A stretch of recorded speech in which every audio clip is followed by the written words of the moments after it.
Hello all. Well, I just got back from my 5th visit to the VA to figure out what's going on with my knees. And after all this time of a lot of icing and being very careful with them, they seem to be coming back to life. And I'm able to walk all right now. They said that we were reading that the first physician, or the first doctor I'll call her, she was reading the x-ray wrong and was looking at the wrong angle, and it looked like I had a bone spur when really I don't. It actually looks quite good, they said. And they said this will start to happen as you get older. Your knees will swell and ache and that type of thing, and ice is your friend. I was so happy. They said don't stop doing what you're doing. Oh, I was so happy to hear that. When you think you're just about to lose your legs and you're sort of planning things in that way, and then you find out that, no, there's years and years left, they said. Right. So we thought we'd go do a hike in a celebration. Now, let me show you something. Right up there are 2 crows that can't stand this bright green shirt, which I like to wear because people in vehicles can see it. But so they've been throwing things at me, and they threw a big stick about this big around on top of my tripod. They're getting very smart, these ravens. And I think because all ravens are just solid black around here, they don't like color unless it's in a tree. So they decided to throw things at me to drive me away. Isn't that interesting though, that apes and bonobos and gorillas and all the other type of monkeys and human type animals, they don't seem to be adapting at all to humans. So it's which animals are going to adapt to humans are going to be the ones that survive. Foxes, ravens, coyotes, definitely raccoons, opossums, a whole bunch of them. Rats and mice, they'll still be around. And of course, cockroaches. Fortunately, I haven't seen a cockroach since I left the East Coast. I hope I never see them again.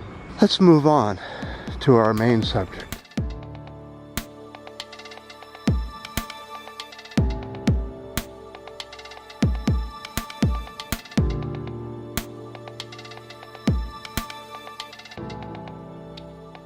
So I wanted to respond to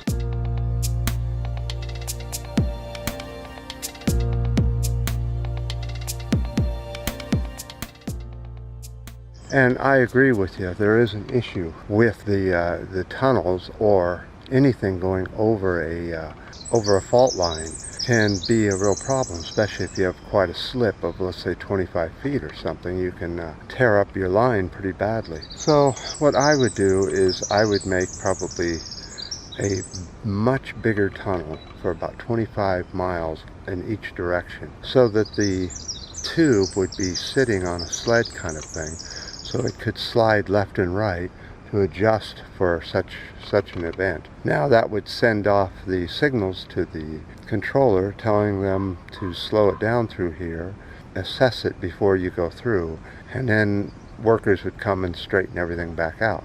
But yeah, you have to either go, like I said, or you can go up and over it, like in the air or in the water. So if this is a fault zone in the ocean, you could literally just come up. Like we have a transportation here that goes across the bay, which also has a fault line. So they had to float the tube that the BART train runs on top of the mud, so that when there is an earthquake, it just floats on top of the mud and doesn't really hurt it or anything. Same thing with high-speed tube transport. Hopefully that helped. And let's get on to my major point here. I guess we should at least look at these.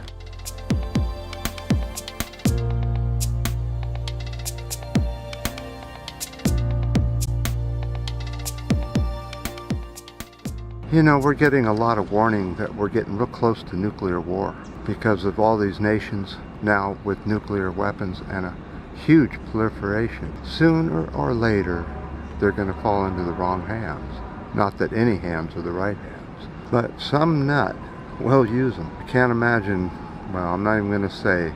This whole thing about doom and gloom, a fix has to be part of the problem. Here in the U.S., we have a huge problem. that needs fixing. That's the military-industrial complex. Well, today the problem is the F-35-2 fighter jet.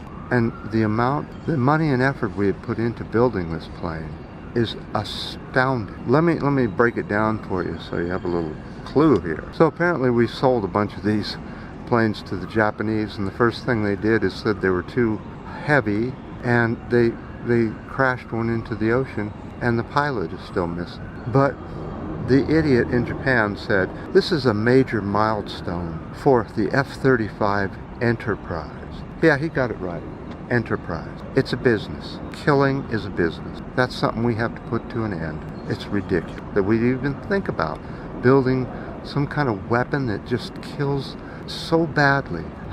Okay, so how much money does it cost to operate one of these jets? How about $35,000 an hour to operate an F-35-2 jet? Let that sink in. $35,000 an hour. And how much money has the taxpayer paid for the F-35-2? $1.5 trillion for development, manufacturing of these jets. 1.5 trillion. But that's not the worst of it. It's projected to go much higher than that. The military-industrial complex is completely out of control. And who is at fault for the military-industrial complex being out of control? The voters, for voting in candidates who use war as a weapon. And they weaponize this and weaponize it and use it against you. I don't know why the camera's going crazy. It's at the end of its life. I don't know. That's so strange. Let me try it the other way.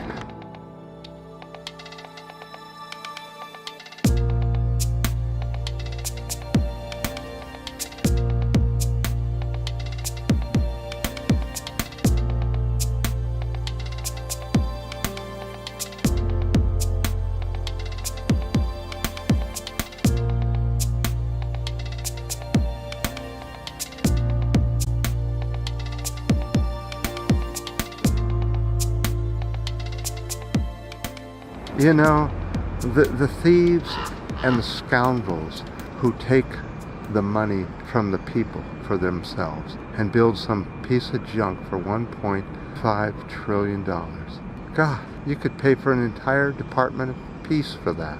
You could put in a gigantic high-speed tube transport system for the U.S. for that. You could remove yourself from aging from that. The problem of aging. You could get rid of that for that kind of money. There's so many more things you could do with $1.5 trillion than to make a weapon to kill people. That's all its purpose is, to kill. So, with a very upset group of ravens above me, they've been following me the whole time. They don't want me in this park. They don't like the green. Oh, too bad. So, I definitely am very happy with my knee being in better shape than I thought it was in. Life doesn't change after all. It just took a little break. So I appreciate all the ups and the downs and the new subscribers. And until next time.